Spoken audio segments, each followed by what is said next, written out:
අලුතෙන් AC එකක් ගන්නද හිතන් ඉන්නේ. හැබැයි දන්නේ නැද්ද ඔයාගේ රූම් එකට ගැලපෙන BTU කැපැසිටි එක මොකක්ද කියලා. අන්න එහෙනම් ඒකට තමයි මම අද පොඩි ක්ලූ එකක් දෙන්න හදන්නේ. හිතන්න ඔයාගේ රූම් එක ගොඩාක් හීට් එක නැති සාමාන්‍ය හීට් එකක් තියෙන රූම් එකක් කියලා. එහෙනම් ඔය කාමරේ උස දිග පළල වැඩි කිරීම 6.5. එතනින් එන වැලියු එකට ආසන්නතම BTU වගේ තමයි ඔයාගේ රූම් එකට ගැලපෙන කැපැසිටි එක වෙන්නේ. හිතන්න ඔයාගේ කාමරේ ටිකක් හීට් එක වැඩි කාමරයක් කියලා. එහෙනම් උස දිග පළල වැඩි කිරීම 7.5. එතනින් එන වැලියු එකට ආසන්නතම BTU වගේ තමයි රූම් එකට මැච් වෙන කැපැසිටි එක වෙන්නේ. හැබැයි මේ අගය ඉතාමත් ඇප්‍රොක්සිමේට් වැලියු එකක්.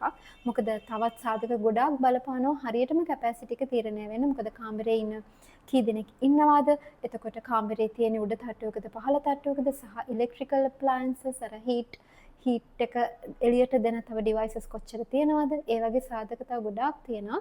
ඒක නිසා මේ අගය පොඩි රෆ් අයිඩියා එකක් ගන්න විතරක් කියපු දෙයක් මිසක් ඒක මතම රිලයි වෙලා පර්චේස් එක කරන්න එපා.